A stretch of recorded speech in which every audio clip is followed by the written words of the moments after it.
Hey, this is Chris, and I'm here today with a video preview for God of War 3. We first saw the game earlier this year at Sony Santa Monica Studios, and then at E3 we got a chance to play 20 or 30 minutes of the game. And while the team is still keeping some of the details under wraps, we've played enough of it that we have a pretty good idea of what we're going to see come March 2010. The story in God of War 3 picks up right where God of War 2 left off, with Kratos basically working his way up Mount Olympus with the Titans, going to take the fight straight to the gods. We don't really know where it's going to go, but you can only imagine that some gods are going to die, and all kinds of blood's going to be spilled. Now, Sony Santa Monica promises that this is the end of the trilogy, not necessarily the end of the God of War franchise, but the story that was started in God of War 1, continued in 2, is going to finish in 3. There will be a solid ending is what we're promised, and so we're all actually very happy about that. We want to see Kratos again, but we're glad that this is coming to a definitive ending here. Now, the most important thing in God of War is obviously the combat, and from what I've played of the third game, it feels identical to the first two. Kratos actually may feel slightly heavier, but the combat mechanics work the same way. You know, you got your light, heavy attacks, you can jump in the air, do spin moves, grapple people. They have the same kind of, grab dudes, rip them in half. All the blood is obviously still there. But again, the combat feels identical to the first two games. So if you played those, or even the PSP variant, you'll pick this one up right away, which is great. One thing that is kind of new, though, is that you can swap between weapons at any time and on the fly. So you can build combos where, you start with the blades and then go to the cestus, then go back to the blades, and, so you can create all kinds of really cool combos that way.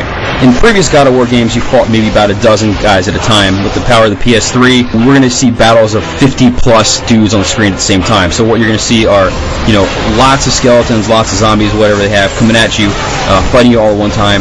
Kratos has new moves where if he gets surrounded by guys, he can kind of throw them off. To fight these big groups of guys, you do have a couple other moves. One thing that you can do is pick up a dude and essentially use him as a battering ram and just run through guys and plow them off cliffs or whatever. And that seems to be pretty useful from what we've seen. Now, again, at the end of God of War 2, Kratos was with the Titans. They were going at Mount Olympus, and the Titans are definitely in this game, and they play a huge part of what you're going to be doing, what you're going to be seeing. But the Titans are promised to be pretty cool. They're absolutely gigantic. I have a feeling that the one that we saw at E3 is kind of on the smaller scale for them, but the epicness that has been in God of War in the past is definitely going to be here in the third game. Now, speaking of large enemies, one thing you can do that's kind of cool is ride some of them, such as the Cyclops. You can get on his back and then kind of stab him a bunch of times to control where he's going. He's a big, unwielding guy, so you don't have, perfect control like you do over Kratos, but you can use him to easily take out a bunch of dudes. As you continue to stab him to control him, though, you're hurting him, so, the more you use him, the more you're weakening him, and then eventually, once he's pretty much dead, you can go rip out his eye, get some more power-ups, that kind of thing from God of War 2. Now, Mount Olympus is a giant mountain, and in order to have Kratos scale this thing, in a reasonable amount of time so you can actually finish the game, you'll find things that are being called right now the Icarus Ascent. And when you're in this thing, there's going to be like rocks falling at you and girders to dodge and things like that going on. It's actually, from original screenshots I saw, I didn't really know about it, but when you play it, it's actually a very cool a moment of action. It does a really good job of making you travel really fast, but it's kind of this really cool, intense moment where Kratos is kind of like rushing to the next sequence of the game, and it's all done pretty well from what we've seen anyway. Now, in terms of graphics, the first two games were obviously on the PS2, and so moving to the PS3, the game's going to clearly look better. Starting with Kratos, on the PS2, Kratos was about 5,000 polygons. Here he's a good 20,000 or so. His model, textures, animations, and basically all of the stuff that makes up Kratos apparently would not even fit on the PS2's memory. And even if you go back and you compare him to the CG scenes from the first two games, he looks better than that, which is actually pretty amazing.